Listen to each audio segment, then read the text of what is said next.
దేశంలో గత 12 ఏళ్ళుగా ఉన్న బీజేపీ మోడీ ప్రభుత్వం వాళ్ళు చెప్తున్నట్టుగా వికసిత్ భారత్ కాదు, వికసిత బీజేపీ, వికసిత ఆర్ఎస్ఎస్ కనబడుతుంది. వికసిత్ భారత్ కాదు, వికసిత బీజేపీ, వికసిత ఆర్ఎస్ఎస్, దాంతోపాటు వికసిత్ వాళ్ళ తాబేదారులు. ఎందుకంటే గత 12 ఏళ్ళుగా దేశం చాలా భద్రత పాతాళంలో పోయింది, అన్ని రంగాల్లో, పరంగా అన్ని రంగాల్లో కూడా. ఎందుకంటే ఇది ఒక అప్పుల ప్రభుత్వం. ఎందుకంటే 1940లో స్వాతంత్రం వచ్చినప్పుడు దేశంలో దాదాపు 50 లక్షల కోట్ల అప్పు ఉంటే దాదాపు 250 లక్షల కోట్ల అప్పు ఉంది. 250 లక్షల కోట్ల అప్పు. ఇన్ని అప్పులు చేసి ఏం చేస్తున్నారు? దేశంలో అప్పుల ఊబిలో కూలిపోయింది. ఈ అప్పులను కూడా తీసుకొచ్చుకొని బ్యాంకులో వాళ్ళ తాబేదారులు కానీ కార్పొరేట్ గురువులైన అదానీ అంబానీలో ఉన్న అప్పుల్ని స్లాష్ చేస్తూ, రద్దు చేస్తూ వాళ్ళకి ఉపయోగం చేస్తున్నారు. కాబట్టి ఇది ఒక అప్పుల ప్రభుత్వం.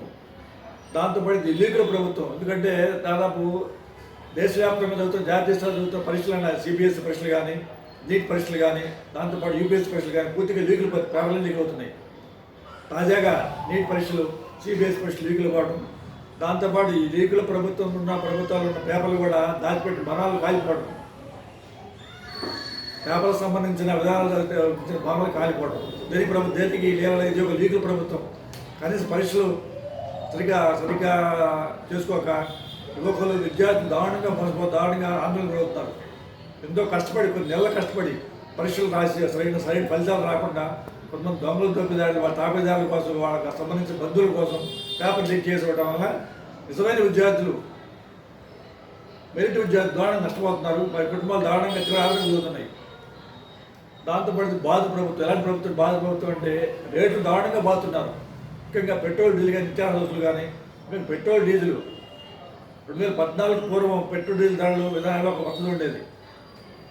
ఆ పద్ధతిని పూర్తిగా మార్చివేసి, ఆ పద్ధతి రద్దు చేసి వాళ్ళకి ఇష్టమైన రోజులు పెట్టుకొని పెట్రోల్ రేట్లు పెంచే పనిలోనే ఉన్నారు, తగ్గించే పని లేదు, పెంచే పనిలోనే. దానివల్ల అప్పటిదాకా కూడా కొన్ని లక్షల కోట్ల రూపాయలు పేదల సొమ్ముని, వాహనదారుల సొమ్ముని లక్షల కోట్ల రూపాయలను దోచుకోవడం ఇష్టం కాదా? ఇంకా పెట్రోల్, డీజిల్ ధరలే నిరాశలు కాదు, పెట్రోల్, డీజిల్, గ్యాస్ సిలిండర్ ధర. దాంతోపాటు గ్యాస్ సిలిండర్ ధరలకు దాదాపు 2-3 ఏళ్ళు పెరిగినాయి. ఇప్పటిదాకా గ్యాస్ సిలిండర్ ధరలు 2-3 ఏళ్ళు పెరిగినాయి. ఈ చెప్పుకోవడం ఏదో ఆసియా యుద్ధం అంటున్నారు, కానీ యుద్ధం కన్నా ముందుగానే పెరిగింది.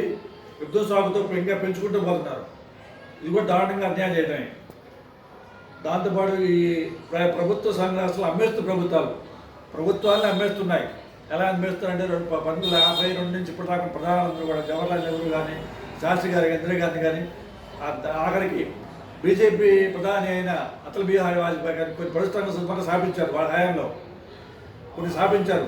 కానీ ఈ మహానుభావుడు మోదీ గారు ఉన్న ప్రభుత్వంలో అమ్మటం కూడా ఎవరికి అదానీ అంబానీ వారికి అమ్మేసుకొని ఆ ధనంతో వాళ్ళు ఇచ్చే సొమ్ముతో ఎమ్మెల్యేలు, ఎంపీలు కొనుక్కుంటా ప్రధాన ప్రతిపక్షాలు ఉన్న ప్రభుత్వాలను కూర్చేసుకుంటూ చేస్తూ నిరంకుశాన్ని పెట్టుబడిగా ఉంచుకుంటూ ప్రజాస్వామ్యంతో కూలి చేస్తున్నారు. నిరంకుశాన్ని పెంచి పోషిస్తున్నారు. ఇది దళిత వ్యతిరేక ప్రభుత్వం.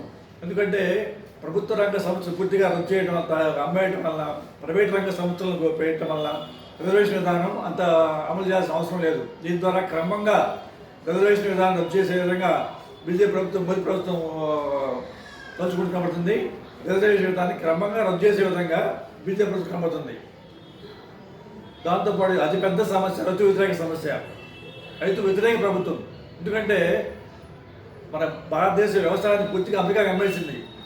అదే పనిలో ఉన్నారు ప్రస్తుతానికి. ఎందుకంటే ఆ వ్యవసాయ ఉత్పత్తులు, ముఖ్యంగా బియ్యం కానీ, జొన్నలు కానీ, రాగులు కానీ, గోధుమలు కానీ మన ప్రభుత్వానికి ఇక్కడ పండే రాగులకి కనీస మద్దతు ఉంటుంది.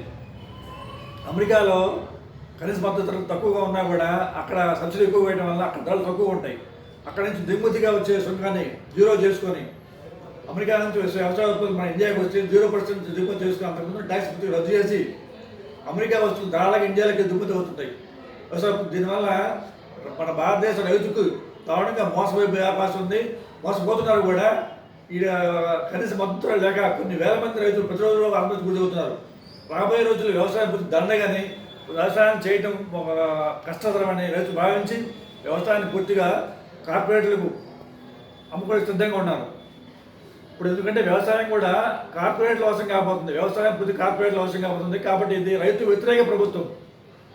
దాంతో అతి ముఖ్యమైనది ఉంది ప్రజాస్వామ్య వ్యతిరేక ప్రభుత్వం. ఎలా ప్రజాస్వామ్యం అంటే ఇప్పటిదాకా మహారాష్ట్రలో కానీ, కర్ణాటకలో కానీ, మధ్యప్రదేశ్లో కానీ, నిజంగా బీహార్లో కానీ ఓచోరి అనేవాళ్ళు. ఇప్పుడు ఓచోరి పోయింది, నేరుగా సీట్ చోరీ చేస్తున్నారు. సీట్ చోరీ అంటే నిన్న జరిగిన మధ్యప్రదేశ్లో కాంగ్రెస్ అభ్యర్థి నటరాజన్ గారి అభ్యర్థిత్వాన్ని నామినేషన్ తిరస్కరించి అదే కోవలో ఉన్న జార్ఖండ్లోని బీజేపీ అభ్యర్థి గారి నామినేషన్ని ఆమోదించడం ఎంతవరకు నిజం? ఇది సీట్ చోరీ కాదా అని ప్రశ్నిస్తున్నాం. ఇలాంటి దుర్మార్గమైన రైతు వ్యతిరేక, విద్యార్థి వ్యతిరేక, యువక వ్యతిరేక, దళిత వ్యతిరేక ప్రభుత్వాన్ని కాంగ్రెస్ పార్టీ గురిగా చేయబడుతుంది. రాబోయే రోజుల్లో ఈ దుర్మార్గమైన ప్రభుత్వానికి వ్యతిరేకంగా కాంగ్రెస్ పార్టీ దేశవ్యాప్త ఆందోళన సిద్ధమవుతుంది. కాబట్టి కాంగ్రెస్ నాయకులందరూ కూడా రాబోయే రోజుల్లో ఉద్యమాలకి సిద్ధవలసిందిగా కోరుతున్నాం.